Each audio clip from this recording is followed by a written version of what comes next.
All right, guys, welcome in. Tony K, UGSM, Utopian Games, Sales, and Media, living the dream as always. We have talked about the mythics. We talked about the rares. Let's do a quick talk about some uncommons and commons that are standing out to me.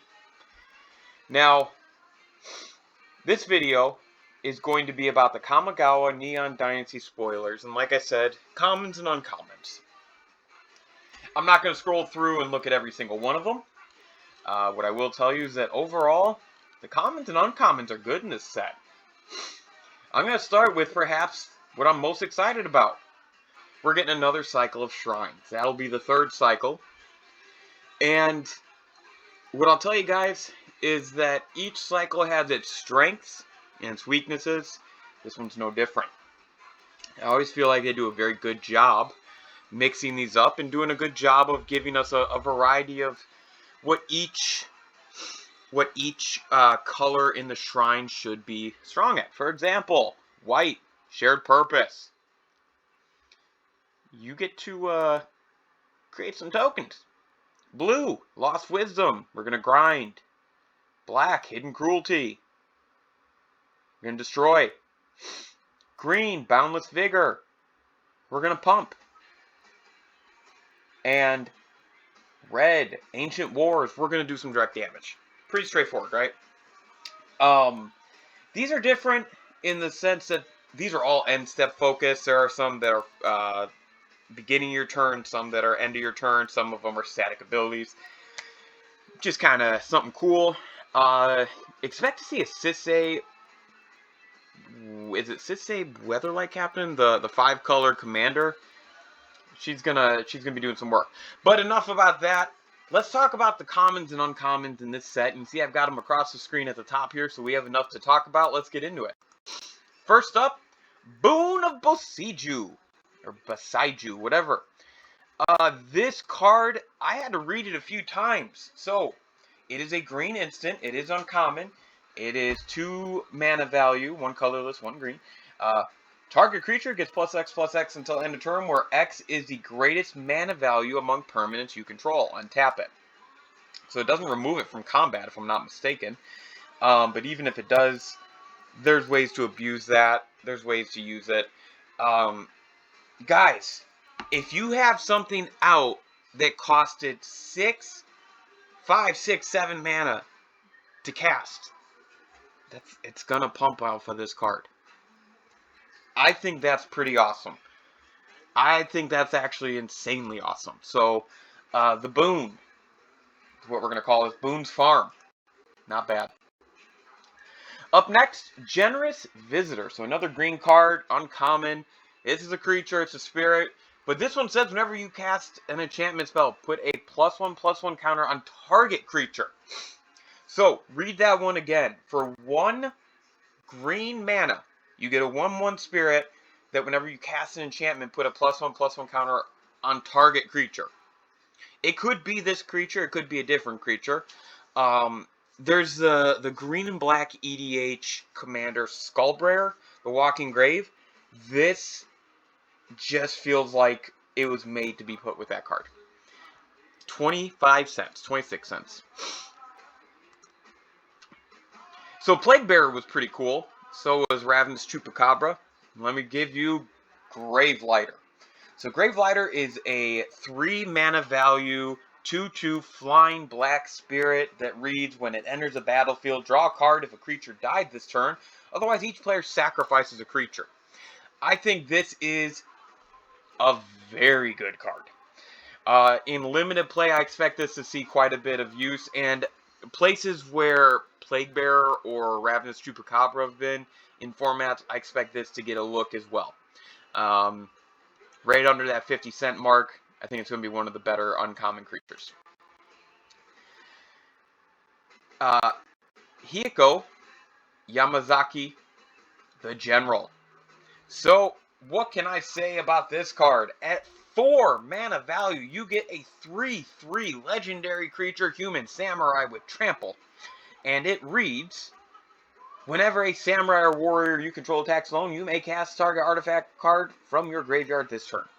So the reason I included this is you do see people get interested in some of the kind of uncommon or maybe the harder to use commanders. And I think this is one that people are going to look at and say, how can I attack with this or attack with a different creature on its own that fits the samurai or warrior request?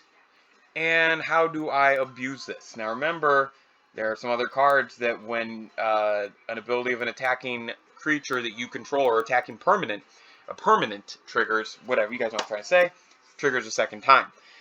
So this is a card that I immediately look at and think, holy crap, we could be casting a couple of artifacts from our graveyard each turn. Up next, Jukai, Naturalist. So one thing we've gotten a lot of over the past few years is green and white cards that reduce the cost of enchantments, and here's another one. This one's under $1 right now, and 2 mana value, 2/2, enchantment creature, human monk, lifelink, and it reduces enchantments. Not much else you can say other than not bad, not bad. Alright, Prodigy's Prototype. So I was skeptical to include this one, but there's a bigger reason. It's not actually just the card itself. Let's read the card and then we'll talk. It is an artifact vehicle, 3 mana value, and it says whenever one or more vehicles you control attack, create a 1/1 colorless pilot creature token with. This creature accrues vehicles as though its power were 2 greater, meaning that it could be up to 3. Not bad. Not bad. Okay. So here's why I included this, because in the rare video I complained a little bit about vehicles. Still going to complain about them, but this right here, the 2 greater, I think WotC, Wizards of the Coast, Magic the Gathering, R&D, whoever is looking at this, they've got to be saying to themselves, vehicles aren't really that good. I mean, there's only a few of them that are worth playing. I think they want vehicles to be like in equipment, except that they just haven't made them, I don't want to say broken enough, but it is tough to justify playing some of these cards. Even this card on its own, not that great, but I think that they continue and they continue and they continue to put a focus on vehicles, and I think we're going to see more creatures that have there are some in this set, but I think we'll see more cards across more sets where they vehicled a higher power, I guess is the best way to put it. Alright, so it's time to talk about land. We haven't really done any land conversation in this set, and this uncommon land is almost $3. Secluded Courtyard. Choose a creature type when it enters the battlefield. It does not enter tapped. Make sure you understand that. You can add a colorless mana or add 1 mana of any colors. Spend this mana only to cast a creature spell of the chosen type or activate an ability of a creature or creature card of the chosen type. So that's not bad. This could have been a rare. Easily could have been a rare. Considering that the lands in this set aren't that great, I mean, this might be my favorite land. I know that the channel lands are going to be very popular. They're going to sell pretty well, and that green one especially is going to do great. I really like Secluded Courtyard. It mana fixes in creature decks that are more than 1 color. Sorry, I had to get a little drink there. And I think that can't be overlooked. Also, I think it's the most expensive uncommon. Here we go with another uncommon. Silver Fur Master. So it's Master Splinter. I will be working on a alternate art card of this once I get a couple copies in. And we'll work on a Master Splinter and a Ninja Turtles. There's that Turtle Ninja that just came out as well. This one reads, for 2 mana cost, Silver Fur Master is a 2/2 Rat Ninja with ninjutsu. Just 1 blue, 1 black. Ninjutsu abilities you activate cost 1 less to activate. Other ninja and rogue creatures you control get +1/+1. Not being a legendary, this is going to be a 4 of, or should be a 4 of, in competitive ninja decks, in my opinion. Reduces that ninjutsu ability, pumps them up.